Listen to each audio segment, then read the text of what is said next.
The wrench slipped from my hand and clanged against the concrete floor at exactly 6:47 a.m. when my phone buzzed with the meeting notification. Emergency all hands call in 15 minutes. Attendance mandatory. I picked up the wrench, checked the torque specs one more time, and knew something was about to break. Not the equipment that was running fine. Something else. My name's Roger Sinclair. Most folks call me Mac. I'm 58 years old, been working at Ironworks Solutions outside Pittsburgh for 24 years. Started here right after I got out of the Navy, back when this place actually built things instead of just talking about building them. The production floor was humming along like it had every morning for the past 5 years since I'd rebuilt the main line. Every bearing tolerance within spec, every pressure reading where it should be. You could feel it in the vibrations through the floor, smooth, steady, no irregularities. That's how you know a system's running right. I grabbed my safety glasses off the workbench and headed inside. The conference room was packed. 14 employees crammed into a space meant for maybe 50, with the overflow watching on laptops. I found a spot near the back, close to the door.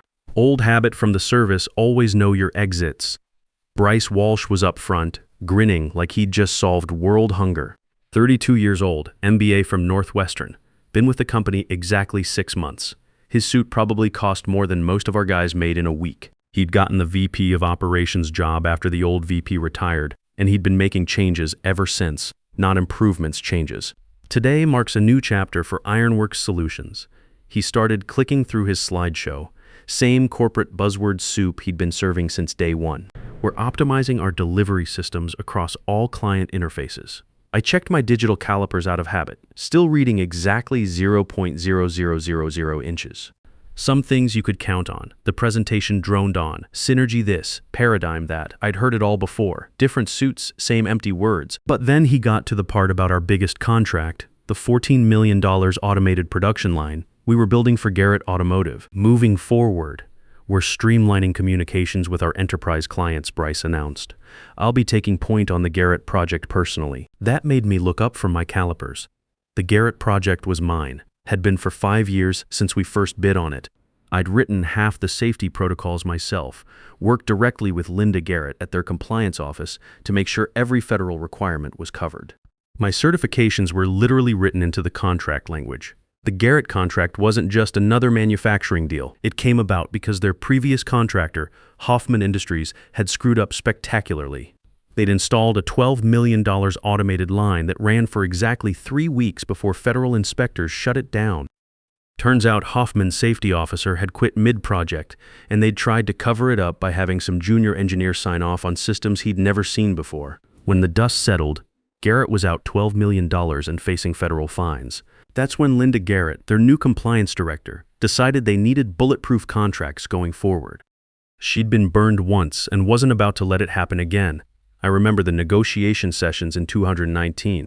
Linda and I spent 3 weeks hammering out every detail, making sure there was no wiggle room for corporate games. The clause that mattered most was 6.4b. Named Safety Compliance Officer must maintain direct project oversight throughout contract duration. Voluntary resignation or involuntary removal of said officer constitutes material breach, triggering immediate contract review and potential termination pending federal compliance audit. Linda had insisted on it. I need to know that whoever signs these safety docs will still be there tomorrow, she'd told me. Not transferred to another project, not promoted out of the role, not replaced by someone's nephew who just graduated. The same person, start to finish.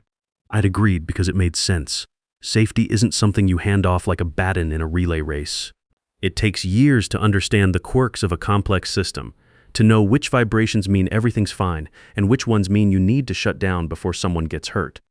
After the meeting, I cornered Bryce in the hallway, got a minute to discuss the Garrett transition. He barely looked up from his phone. What's to discuss? We need fresh eyes on that account.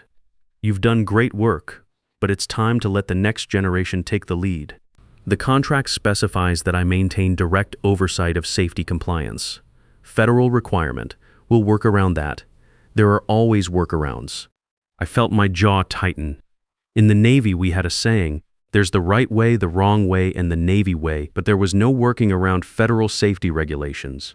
That's how people got killed. Bryce, those aren't suggestions in the contract. They're requirements. OSHA doesn't negotiate. He finally looked at me, that condescending smile spreading across his face. Mac, I appreciate your concern, but you're not seeing the big picture. We need to modernize our approach. Your methods are a little dated. 24 years of keeping production lines running, and he called my methods dated. I could feel the tension building in my shoulders, the same nod I used to get in the service when some fresh officer would show up thinking he knew better than the petty officers who'd been running things for decades. The smart ones listened. The others usually found out the hard way why experience mattered. Have you read the contract, Bryce? Of course I've read it. I read everything that crosses my desk. Section 12, subsection 6.4b. What's it say? His smile flickered for just a second. Look, Mac, I don't have time to get into the weeds on contract language. That's what legal is for. The important thing is that we're moving forward with a fresh perspective. He hadn't read it. 6 months on the job, taking over a $14 million contract, and he hadn't bothered to read the safety requirements. In the Navy, that would have gotten you court-martialed. You should read it, I said, especially before you start making changes. I'll take that under advisement. He walked away, already pulling out his phone, probably to call someone about optimization strategies or paradigm shifts or whatever other MBA nonsense was rattling around in his head. That afternoon, I pulled the original contract from my files. All 847 pages of it, including appendices. I'd kept both hard copies and digital backups, stored in 3 different locations. Old Navy habit, critical documents get redundancy. Clause 6.4b was on page 312, right where I'd left it 5 years ago. The language was crystal clear. No ambiguity, no room for interpretation. Linda's legal team had made sure of that after the Hoffman disaster. Over the next 2 weeks, I watched my access disappear piece by piece. First, my name got dropped from the client email chains. Then my ID badge stopped working on the Garrett project folders. When I tried to log into the compliance tracking system I'd built, permission denied. I didn't make a fuss, just documented everything. Saved every email, every access denial, every meeting I got uninvited to. Old Navy discipline, when something's going wrong, you record it. Evidence matters when the inquiry board convenes. The breaking point came during the quarterly all-hands meeting. Same conference room, same overcrowding, but this time it was being broadcast to all 3 of our facilities, 140 people in person, maybe 200 more watching remotely. Bryce was presenting the quarterly safety metrics, my safety metrics, from systems I designed and maintained. He was taking credit for everything, talking about innovative approaches to compliance management and next-generation safety protocols. Halfway through his presentation, I unmuted my microphone. Bryce, a quick clarification on slide 7. The room went quiet. He stopped mid-sentence, that fake smile flickering for just a second. Mac, we can discuss the technical details offline. This affects everyone here. You're showing a 99.7% uptime rating for the primary production line. That number comes from the vibration analysis protocol I implemented 3 years ago. The one you just eliminated from the maintenance schedule. His smile was gone now. Mac, this isn't the appropriate forum for operational minutiae. When it comes to safety, every forum is appropriate. That's what the federal inspectors told us after the incident in 19. I could see him getting flustered. His face was starting to flush, and his voice was getting that edge that meant he was losing control. Same look I'd seen on young officers in the Navy when they realized they were in over their heads. Thank you for your input, Mac. Let's keep the presentation moving. I should have left it there, should have unmuted and let him finish his dog and pony show. But 24 years of watching incompetent management make decisions they didn't understand had worn me down to bare metal. One more thing, Bryce. Since you're taking personal responsibility for the Garrett contract, I assume you've reviewed the compliance requirements in Section 12? Of course I have. Good. Then you know about Clause 6.4b. The room was dead silent now. Even the remote attendees had stopped typing in the chat. I could see faces in the crowd. Guys I'd worked with for decades, all turning to look between Bryce and me like they were watching a tennis match. What about it? His voice was tight. The one that requires the named safety compliance officer to personally approve any operational changes. The one that automatically triggers a federal audit if said officer is removed from the project. That's when he made his mistake. Instead of answering, instead of acknowledging that he hadn't read the contract he was taking over, he reached for his mouse. Mac, you're out of line. This is neither the time nor the place. And then he muted my microphone, in front of 140 people in the room, 200 more watching online. cut me off mid-sentence like I was some rookie who didn't know when to shut up. The silence stretched out for maybe 10 seconds, but it felt like an hour. I could see faces in the room. Guys I'd worked with for decades, looking uncomfortable. Jimmy Martinez from the welding crew was staring at his shoes. Pete Sullivan from maintenance was looking at me like he wanted to say something but didn't know what. I closed my laptop and walked out. That evening, I sat at my kitchen table with a cup of coffee and tried to process what had just happened. 24 years at the same company, and I'd been publicly humiliated by someone who'd been there 6 months. Someone who didn't even understand the systems he was supposed to be managing. I pulled out the original Garrett contract again, all 847 pages. Found clause 6.4b on page 312 for what felt like the 100th time. The language was still crystal clear. Named safety compliance officer must maintain direct project oversight throughout contract duration. Voluntary resignation or involuntary removal of said officer constitutes material breach, triggering immediate contract review and potential termination pending federal compliance audit. The next day, Bryce called me into his office. He was sitting behind a desk that used to belong to my old boss, Ray Henderson, who'd actually understood manufacturing. Ray had started on the shop floor, worked his way up through every department. When Ray told you something about the equipment, you listened. "Mac, I think we need to clear the air about yesterday's meeting." I sat down but didn't say anything. Let him talk. "I appreciate your passion for the work, but we need to maintain professional decorum in company meetings. The way you handled that situation wasn't appropriate." Still nothing from me. In the Navy, we'd learned that sometimes silence was the best response. "I'm willing to chalk it up to miscommunication and move forward, but I need your commitment that you'll work within the chain of command going forward." He was talking to me like I was some troublemaker, instead of the guy who'd kept his precious profit center running for half a decade, like I was the problem. "Bryce, have you read the Garrett contract yet?"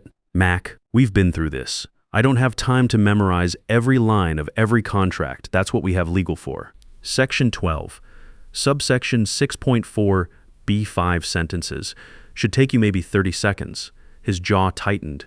"Are you questioning my competence?" "I'm asking if you've read the contract you're now responsible for.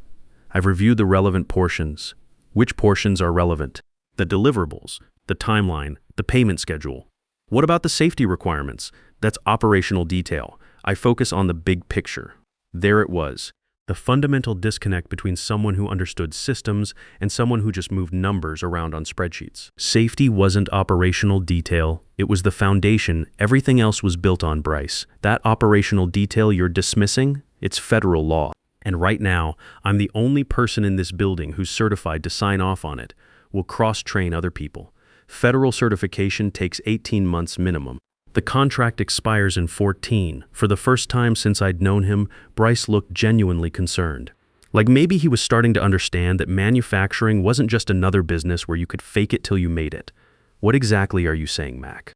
"I'm saying you should read the contract, all of it, starting with section 12. I stood up to leave, then stopped at the door. "One more thing. When Linda Garrett calls to ask why her safety reports are 2 days late, you might want to mention that you locked me out of the system." I didn't wait for his response. That afternoon, Linda Garrett called. I was in the break room getting coffee when my phone rang, and I recognized her number immediately. "Mac, I haven't received this week's compliance reports. Everything okay on your end?" I stepped outside where I could talk freely. "Linda, we need to discuss some changes happening here." "You sitting down? What kind of changes?" "New VP decided to streamline operations. I've been locked out of the reporting system." There was a long pause. Linda had been through the Hoffman disaster, and she didn't take safety shortcuts lightly. Locked out how? Badge access revoked, system permissions removed. "As of yesterday, I can't even view the files I created." "Mac, you know I can't accept reports from anyone else. The contract is very specific about this." "I know." That's what I tried to explain to our new management. Another pause. Longer this time. "Who's signing off on safety protocols now?" "Nobody, as far as I can tell." "The VP says he'll cross-train someone, but you know how long certification takes, 18 months minimum." Her voice was getting that edge I remembered from the Hoffman negotiations.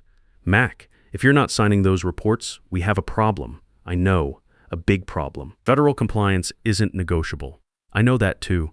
What's your VP's name? Bryce Walsh. Been here 6 months. Has he read the contract? Says he has. I don't think he's made it past the payment schedule. Jesus. Linda never swore, so I knew she was rattled. Mac, I need those reports by end of day Friday, or I have to notify federal oversight. You understand what that means. Automatic audit? Potential shutdown? Contract review? Exactly. Can you get access restored? Working on it. Work faster.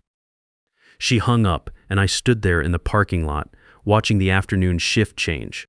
Guys who'd been coming to work at this plant longer than Bryce had been out of college, all of them depending on contracts like Garrett to keep the doors open. I went back inside and tried my badge on the Garrett files one more time. Still locked out. Tried my system login. Access denied. 24 years of building these systems, and I couldn't even look at my own work. That evening, I called my old supervisor from the Navy, Chief Petty Officer Rodriguez. He'd retired to Florida, spent his days fishing and complaining about how the Navy wasn't the same anymore. Mac, how the hell are you? Still playing with those factory toys? Hey, Chief. Yeah, still keeping the wheels turning. Got a question for you. Shoot. Remember when Ensign Patterson tried to override the reactor safety protocols on the Nimitz? How could I forget? Kid nearly got us all killed because he wanted to impress the captain with improved efficiency ratings. What happened to him? Court-martial, discharge. Last I heard he was selling insurance somewhere in Ohio. Why? Got a similar situation brewing here. New management thinks they can optimize safety procedures. Christ, Mac. You'd think people would learn. Safety protocols aren't suggestions. That's what I keep telling them. You documenting everything, every email, every access denial, every conversation. Good. See why a principle still applies in civilian life. How bad is it? Bad enough that I'm thinking about making some moves. What kind of moves? The kind that might get people's attention. Rodriguez was quiet for a moment. He'd seen enough Navy politics to understand what I was getting at. Mac, you sure about this? Once you pull that pin, there's no putting the grenade back together. I'm sure. All right then, just make sure you're ready for the consequences. Corporate world's got longer memories than the Navy. Thanks, Chief. Stay safe out there, Mac, and call me when it's over. I want to hear how this turns out. The next morning, I drafted my resignation letter. Nothing fancy, just 2 paragraphs stating my intention to leave and my last day of work. I dated it but didn't sign it, saved it to my desktop where I could see it every time I opened my laptop. For 3 days, I carried that letter around like a loaded weapon. Every time Bryce ignored a safety protocol, every time someone asked about the missing compliance reports, every time I got locked out of another system, I'd think about that document sitting on my desktop. Friday afternoon, Linda called again. Mac, I need those reports. I've got federal inspectors asking questions. Still locked out, Linda. Management says they're working on it. This is serious, Mac. If I don't have certified safety documentation by Monday, I have to shut down the line pending audit. I understand. Do you? Because we're talking about $14 million worth of equipment sitting idle while bureaucrats crawl through every bolt and bearing. Linda, I've been trying to get access restored for a week. You need to call Bryce directly. I tried. He keeps telling me it's a minor technical issue that'll be resolved soon. It's not technical, it's political. Then unpolitical, it's fast. That evening, I sat at my kitchen table with the contract spread out in front of me and my resignation letter open on the laptop screen. 2 pieces of paper that could change everything. I thought about the guys on the shop floor, the ones who'd be hurt if the contract got canceled. Jimmy Martinez had twin boys starting college next year. Pete Sullivan was 6 months from retirement. Good people who didn't deserve to get caught in the crossfire of corporate stupidity. But then I thought about the Hoffman disaster. About what happens when safety gets treated like a suggestion instead of a requirement. 3 weeks of operation before someone got hurt bad enough that federal investigators had to step in. Lucky nobody died. I signed the resignation letter and set it aside. Monday morning, I got to work early and made my rounds on the production floor. Everything was running smooth, all tolerances within spec vibration patterns normal. The equipment was fine, it was the management that was broken. At 8:55, I joined the weekly operations meeting, same conference room where Bryce had humiliated me the week before, but this time I was ready. At exactly 9 a.m., I joined the weekly operations meeting. Bryce was already talking when I connected. Something about enhanced operational efficiency and streamlined processes. Same buzzword soup, different day. I set my phone to record, old Navy habit when dealing with incompetent officers, and waited for the right moment. Before we move on, I said, unmuting my microphone, I need to address the Garrett compliance issue. Bryce's smile tightened. Mac, we've discussed this. The technical team is handling the transition. What technical team? You locked me out of the system a week ago, and Linda Garrett's been calling about missing safety reports. That's an internal matter we're resolving. No, Bryce, it's a federal compliance matter. And as of this morning, Garrett's threatening to shut down operations pending audit. I could see faces in the room starting to pay attention. These weren't corporate executives. They were manufacturing people who understood what a federal audit meant. Shutdown, lost contracts, layoffs. Mac, this isn't the appropriate forum. When $14 million in revenue is at risk, every forum is appropriate. You're being dramatic. We have contingency plans. What contingencies? You can't certify safety systems you don't understand. That's when I saw it, the same look he'd had when I asked if he'd read the contract. Deer in headlights, trying to bluff his way through something he didn't comprehend. I'm confident in our team's abilities. Your team doesn't exist, Bryce. Federal certification takes 18 months. The contract expires in 14.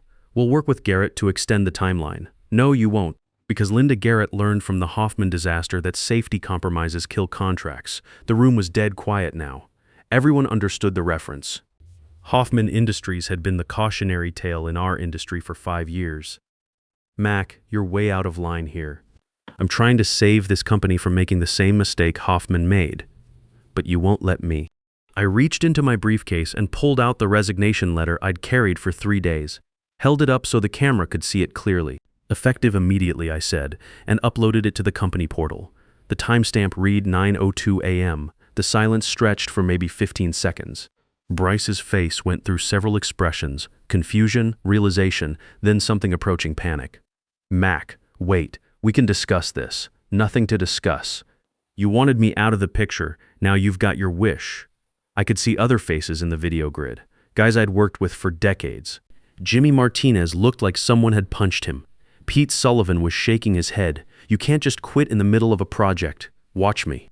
I closed my laptop, cleaned out my locker for the second time in a week, and walked to my truck. The morning air was crisp, clean, and quiet, except for the hum of the production line still running behind me.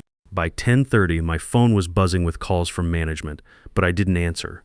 There wasn't anything left to discuss. At 11:15, Linda Garrett called.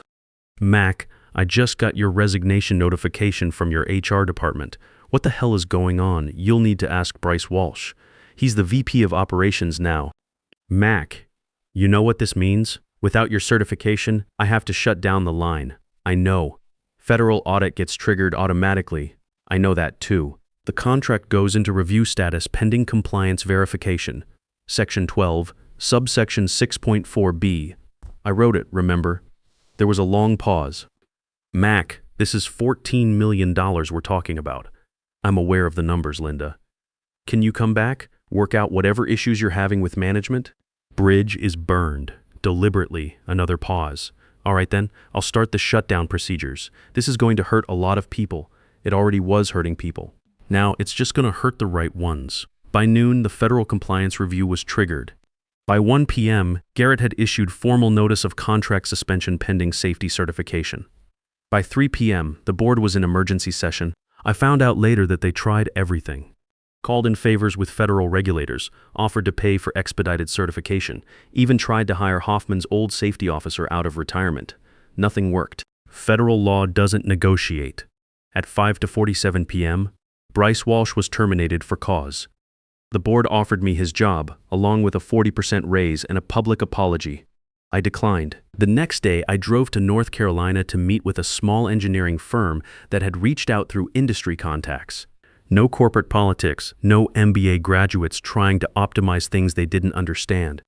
Just 8 engineers who built systems that worked and respected the people who maintained them. We heard what happened up in Pittsburgh. The owner said during our interview, took guts to walk away from a contract that big. Wasn't about guts. It was about doing the right thing. That's exactly why we want you here. I signed their offer letter that afternoon. Better pay, better benefits.